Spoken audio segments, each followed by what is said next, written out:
Comment captiver en envoyant des SMS, les secrets stoïques pour des conversations irrésistibles. Imaginez un instant, vous envoyez un SMS, et au lieu de scruter votre écran dans l'attente d'une réponse, vous ressentez une sérénité profonde. Vous savez que vos mots ont du poids, qu'ils ont semé une graine d'intrigue ou d'émotion.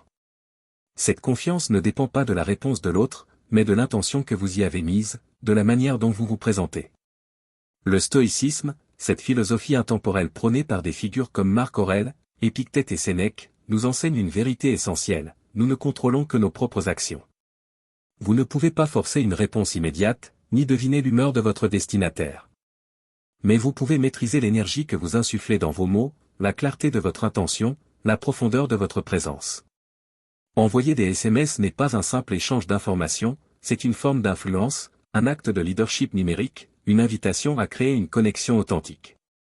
Cette vidéo vous guide à travers 3 principes fondamentaux pour faire de vos SMS des moments mémorables. Nous explorerons comment éveiller la curiosité, susciter l'anticipation et offrir des compliments qui touchent le cœur. Chaque idée est enrichie d'exemples concrets, d'analyses psychologiques et de la sagesse stoïcienne, rédigée dans un français soigné et fluide, pour vous aider à communiquer avec assurance et authenticité. Préparez-vous à transformer non seulement vos messages, mais aussi la manière dont vous vous présentez au monde. La curiosité est une force psychologique d'une puissance rare.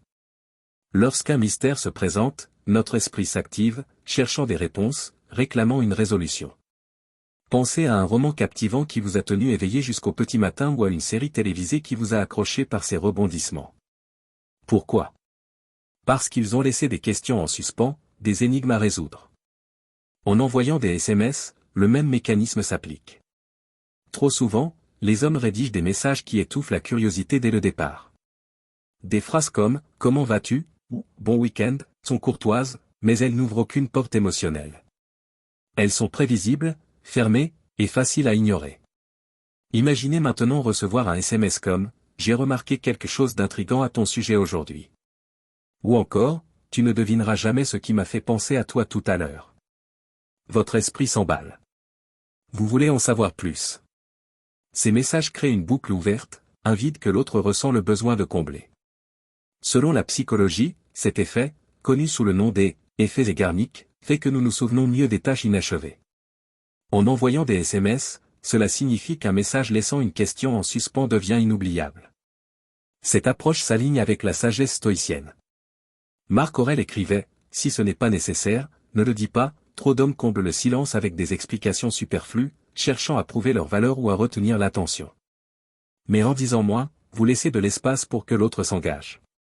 Un SMS comme « J'ai eu une journée étrange, veux-tu deviner pourquoi ?» est infiniment plus puissant que « J'ai eu une journée étrange, j'ai fait ceci et cela ». Le premier invite à la participation, le second se contente de transmettre une information. Voici quelques exemples concrets pour éveiller la curiosité, au lieu de « Tu fais quoi ce soir ?» Essayez, je parie que tu prépares quelque chose de surprenant ce soir. Ai-je raison? Au lieu de « J'ai pensé à toi », optez pour « Quelque chose m'a fait penser à toi aujourd'hui, mais je ne suis pas sûr si je dois te le dire. » Ces messages ne se contentent pas de demander une réponse, ils créent une dynamique, un échange où l'autre s'investit. Si elle répond en posant une question, ne révélez pas tout immédiatement. Par exemple, si elle demande « C'était quoi ?» répondez « je pourrais te le dire, mais d'abord, raconte-moi si tu as déjà eu une intuition bizarre avant qu'un événement étrange se produise. » Vous maintenez le mystère tout en approfondissant la conversation. L'erreur la plus fréquente est de surexpliquer. Dans leur désir d'être clairs ou aimables, les hommes en disent trop, fermant la porte à l'imagination. Un SMS comme « J'ai vu un film qui m'a rappelé une conversation qu'on a eue, c'était sympa, et fade. » À la place, essayez « Un film m'a fait penser à toi, mais je ne te dirai pas pourquoi avant que tu fasses un pari. » Cela incite l'autre à s'impliquer. Et si elle ne répond pas immédiatement? Ne cédez pas à la panique. Le stoïcisme nous enseigne la patience, concentrez-vous sur ce que vous contrôlez, à savoir la qualité de votre message, non sa réponse. La curiosité fonctionne car elle engage le cerveau à un niveau émotionnel. Elle crée un sentiment d'investissement, car l'autre veut résoudre l'énigme que vous avez introduite. Vous devenez celui qui brise la monotonie, celui qui allume une étincelle. Passons maintenant à l'anticipation, la capacité à faire attendre avec élégance. Si la curiosité capte l'attention, l'anticipation la retient. Lorsqu'une femme anticipe quelque chose d'excitant, son cerveau libère de la dopamine, le neurotransmetteur du plaisir et de la motivation. C'est pourquoi nous attendons avec impatience un voyage, une surprise ou une grande nouvelle. Malheureusement, beaucoup d'hommes sabotent l'anticipation en révélant trop vite. Des SMS comme « J'ai prévu un rendez-vous génial pour nous » ou « Je t'ai acheté un cadeau » sont bien intentionnés, mais ils n'offrent aucun suspense. Ils ferment l'imagination au lieu de l'ouvrir. Épictète, le philosophe stoïcien, nous enseigne que la véritable force réside dans la maîtrise de soi. En envoyant des SMS, cela signifie retenir l'envie de tout dévoiler immédiatement. Un message qui suscite l'anticipation donne juste assez pour intriguer, mais pas assez pour satisfaire. Par exemple, au lieu de dire « Je t'ai trouvé un cadeau », essayez « J'ai déniché quelque chose qui te ressemble parfaitement, mais tu devras attendre pour le découvrir ». Ce type de message fait travailler son imagination.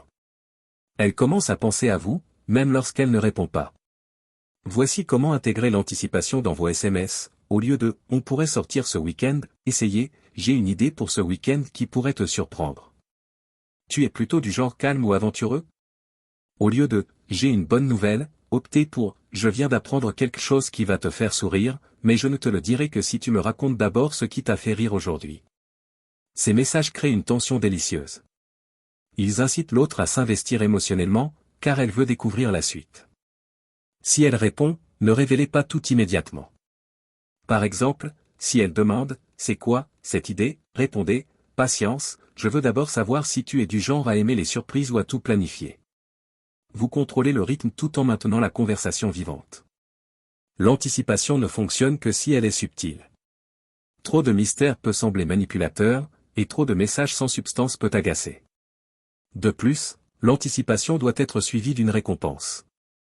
Si vous promettez une révélation mais ne livrez rien d'intéressant, vous perdez en crédibilité. Assurez-vous que l'histoire qui suit est engageante, même si elle est simple. L'objectif est de créer un cycle d'attente et de satisfaction qui rend vos échanges captivants. L'anticipation exploite le pouvoir de l'attente. En laissant des questions en suspens, vous donnez à l'autre une raison de penser à vous, même en dehors de la conversation. Vous devenez une présence dans son esprit, pas seulement un nom sur son écran. En stoïcisme, cette approche reflète l'idée de contrôler le rythme de vos actions, vous ne réagissez pas à l'urgence, vous guidez l'interaction avec intention. Vous ne cherchez pas à combler le silence, mais à l'utiliser comme un outil.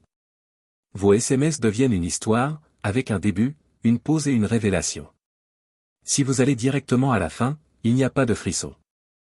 Mais si vous laissez l'imagination courir, vous créez une gravité émotionnelle qui attire l'autre vers vous.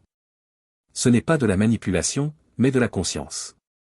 Vous apprenez à communiquer comme un homme qui comprend la psychologie et les émotions, un homme qui connaît sa valeur, un homme qui n'a pas besoin d'impressionner rapidement parce qu'il sait le pouvoir de la patience. Le troisième secret concerne les compliments, mais pas n'importe lesquels.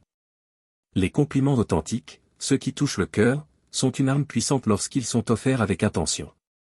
Beaucoup d'hommes pensent qu'un compliment suffit à gagner l'affection, mais c'est une erreur. Dire « tu es belle » ou « tu as un beau sourire » peut sembler aimable, mais ces phrases sont si courantes qu'elles perdent leur impact. Elles sonnent génériques, parfois désespérées, et ne distinguent pas l'expéditeur des autres. Pire, elles se concentrent sur l'apparence, quelque chose que beaucoup de femmes entendent constamment, au point que cela devient du bruit de fond. Sénèque, le philosophe stoïcien, nous rappelle que nous devons louer ce qui est rare, pas ce qui est commun. Ce qui rend une femme unique, ce n'est pas seulement son apparence, mais sa manière de penser, de se comporter, d'interagir avec le monde. Un compliment qui touche son caractère ou son énergie la fait se sentir vue d'une manière profonde. Cela montre que vous prêtez attention, que vous remarquez ce que les autres ignorent. Voici des exemples de compliments qui marquent. Après qu'elle a partagé une anecdote, dites « J'aime la façon dont tu racontes les choses, on dirait que tu rends chaque moment plus vivant. » Si elle parle de ses ambitions, essayez « Je respecte à quel point tu es déterminé. » Peu de gens mettent autant d'énergie dans leurs rêves. Si elle fait preuve de vulnérabilité, optez pour « Tu as une force rare, être aussi ouverte sans craindre le jugement des autres. » Ces compliments fonctionnent car ils sont spécifiques, sincères et liés à un moment précis. Ils montrent que vous écoutez, que vous observez. De plus, ils reflètent vos propres valeurs, en valorisant son intelligence, sa résilience ou sa présence, vous montrez que vous êtes attiré par la profondeur, pas seulement par la surface. Le timing est crucial. Un compliment donné au hasard perd de sa puissance. Attendez qu'elle partage quelque chose de significatif, une histoire, une opinion, une émotion pour offrir un compliment qui fait écho à ce moment. Par exemple, si elle vous raconte une décision difficile qu'elle a prise, dites « Je suis impressionné par la clarté avec laquelle tu fais tes choix, même dans les moments compliqués ». Ce genre de remarque renforce la connexion, car elle montre que vous êtes pleinement engagé dans la conversation. Un compliment authentique ne cherche pas à impressionner, il exprime une observation sincère. Il crée un sentiment de validation qui va au-delà de l'ego. En stoïcisme, cela reflète l'idée d'observer avant de juger, en prêtant attention à ce qui rend l'autre unique, vous communiquez avec intention. Cela vous distingue comme quelqu'un qui voit au-delà des apparences, quelqu'un qui valorise ce qui dure. Ce type de compliment a un autre avantage, il révèle vos propres standards. En louant son état d'esprit ou son énergie, vous montrez que vous êtes attiré par la substance, pas seulement par l'éphémère. Cela vous rend rare, et les femmes le remarquent. Elles se souviennent de l'homme qui les voit pour qui elles sont, pas seulement pour leur apparence. Cela ne signifie pas que vous ne devez jamais complimenter son apparence, mais lorsque vous le faites, soyez spécifique et sincère. Au lieu de « tu es jolie », dites « il y a une sérénité dans ton sourire qui apaise tout autour de toi ». Chaque compliment est une chance de construire une connexion ou de la détruire. La plupart des hommes utilisent les compliments pour chercher l'approbation, mais le sage les utilise pour exprimer une compréhension. Il ne cherche pas à obtenir quelque chose, il offre une reconnaissance. Ces trois principes, curiosité, anticipation, compliments authentiques, ne sont pas des astuces isolées. Ils reflètent une mentalité, une manière d'être. Le stoïcisme nous enseigne que la véritable force vient de l'intérieur, en contrôlant vos intentions, en agissant avec clarté et en ne cherchant pas la validation extérieure, vous devenez un homme qui inspire le respect. Envoyer des SMS n'est pas un jeu de séduction, c'est une extension de votre présence. Sénèque disait, nous souffrons davantage dans notre imagination que dans la réalité. L'attente d'une réponse peut déclencher une spirale d'angoisse, où vous remettez en question votre valeur. Mais un homme stoïcien ne se laisse pas gouverner par ses pensées. Si elle ne répond pas, ne poursuivez pas, réfléchissez, votre message était-il clair, intentionnel, engageant? Si oui, vous avez fait votre part. Passez à autre chose avec confiance, car votre valeur ne dépend pas de sa réponse. Chaque SMS que vous envoyez doit avoir un but. Avant d'appuyer sur « Envoyer », demandez-vous, ce message suscite-t-il la curiosité, crée-t-il de l'anticipation ou valorise-t-il authentiquement? Si la réponse est non, reformulez. Cette discipline transforme non seulement vos conversations, mais aussi la manière dont vous vous percevez. Vous cessez de chercher l'approbation pour devenir celui qui guide l'interaction. Le stoïcisme nous rappelle que la véritable connexion vient de l'authenticité. Vous n'envoyez pas des SMS pour impressionner, mais pour exprimer. Vous ne cherchez pas à manipuler, mais à créer une dynamique où chacun se sent vu et valorisé. En adoptant cette mentalité, vous devenez magnétique, non par des artifices, mais par la force de votre présence. En conclusion, envoyer des SMS n'est pas une science exacte, mais un art qui demande de l'attention, de la discipline et de l'intention. En appliquant les principes de la curiosité, de l'anticipation et des compliments authentiques, vous transformez vos messages en moments de connexion. Vous cessez de craindre le silence, car vous savez que vos mots portent du poids. Vous cessez de chercher l'approbation, car vous agissez depuis un lieu de confiance. Comme le disait Marc Aurèle, ne perds plus de temps à discuter de ce que devrait être un homme beau. Sois en un. À partir d'aujourd'hui, chaque SMS que vous envoyez est une opportunité de montrer qui vous êtes, un homme qui communique avec clarté, qui crée des émotions positives et qui respecte sa propre valeur. Prenez votre téléphone, appliquez ces principes et observez comment vos conversations se transforment. Vous ne serez plus jamais celui qui attend une réponse, mais celui qui inspire des échanges mémorables. Ce n'est pas seulement une question d'envoi de SMS. C'est une réflexion de la manière dont vous vous présentez dans la vie. Chaque message est un miroir de votre état d'esprit, de vos valeurs, de la façon dont vous choisissez de vous engager avec le monde.